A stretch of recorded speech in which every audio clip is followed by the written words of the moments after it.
before sunrise touched the rooftops of Willow Village, Lina was already moving from house to house, carrying water pots for one family, washing vegetables for another, and running errands for people who barely remembered to say thank you.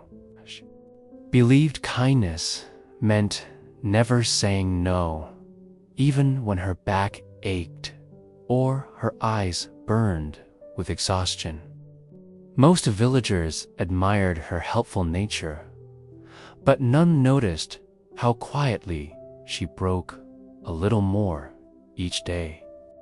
Only grandmother Sana, the oldest woman in the village, watched her with knowing eyes.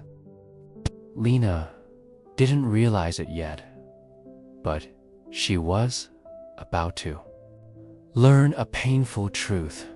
When you forget your own worth, the world forgets it too. Lina had grown up believing that her value came from how much she could do for others. If a neighbor shouted her name from across the street, she ran. If someone needed help carrying sacks, she rushed before they even finished asking. Anyone spoke harshly to her, she quickly apologized, even when she had done nothing wrong. People in the village liked her, but mostly because she made their lives easier. They never noticed how her hands trembled from exhaustion, or how her smile faded the moment she turned away. Lina told herself, if I keep everyone happy, they'll respect me. But the truth was the opposite. The more she tried to please, the more people expected from her, as if her feelings didn't exist at all. Grandmother Sina often watched her from the veranda, sighing softly. She could see what Lina couldn't.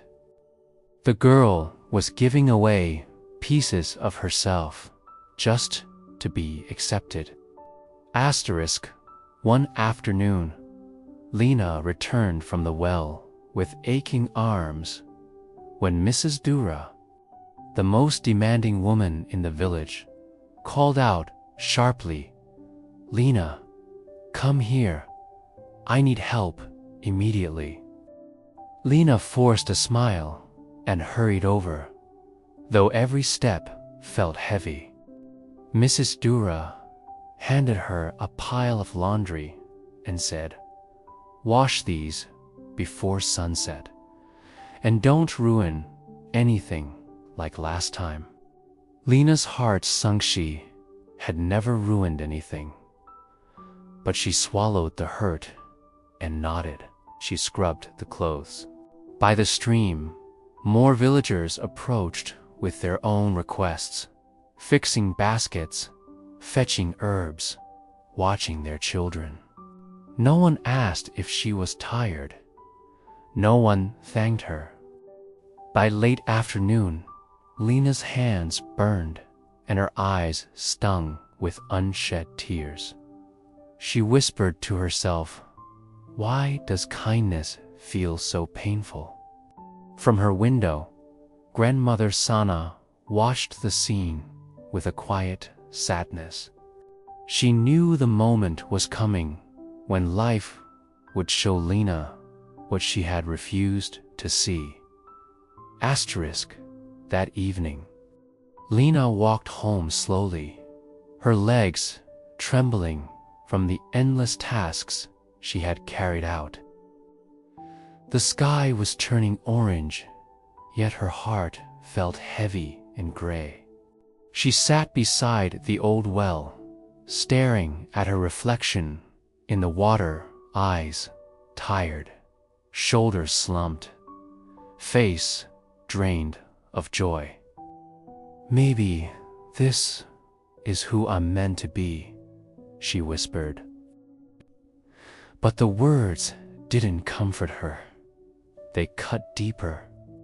She remembered the insult, the harsh tones, the careless orders people threw at her as if she were a servant, not a girl with dreams of her own.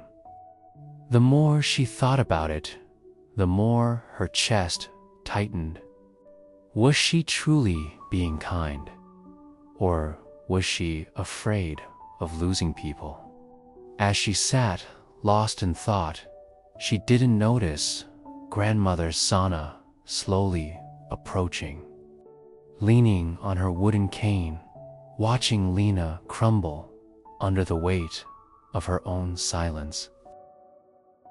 Grandmother Sana sat down beside Lina without saying a word at first. The old woman's presence alone felt like a blanket placed over a shivering heart. After a quiet moment, she spoke gently. "Child, why do you look like someone who has lost everything?" Lina tried to smile, but her voice cracked. "I'm just tired, Nani. People need me. I can't say no." Sana looked straight into her eyes, calm but firm. "Needing you is not the same as valuing you." Lina's breath caught. No one had ever said that to her.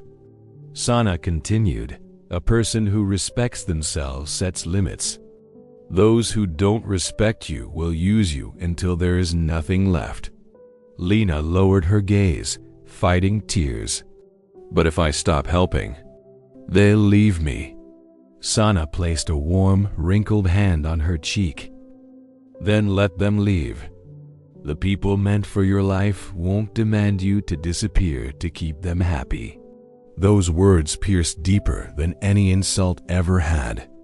For the first time, Lina felt something inside her shift. The next morning, Lina woke with grandmother Sana's words echoing in her heart. Her hands still ached, but something inside her felt stronger. She stepped outside, and as expected, the demands began immediately.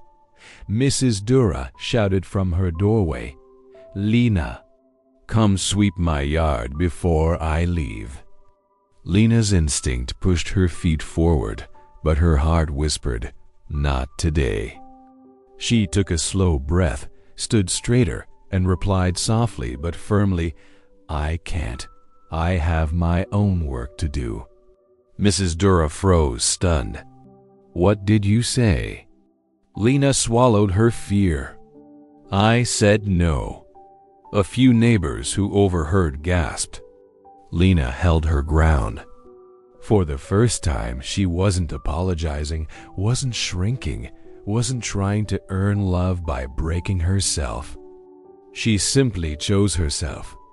As she walked away, her heartbeat trembled, part fear, part relief, but for the first time in her life, she felt the beginning of respect rising quietly inside her. Later that day, Lina sat under the shade of the banyan tree, letting the breeze cool her tired face.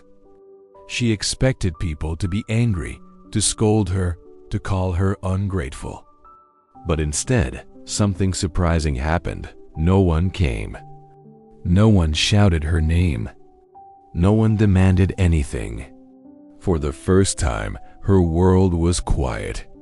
And in that quiet, Lina heard something she had never heard before, her own thoughts. She realized she had spent her whole life trying to earn the very respect she had the power to give herself. Saying no didn't make her selfish, it made her whole.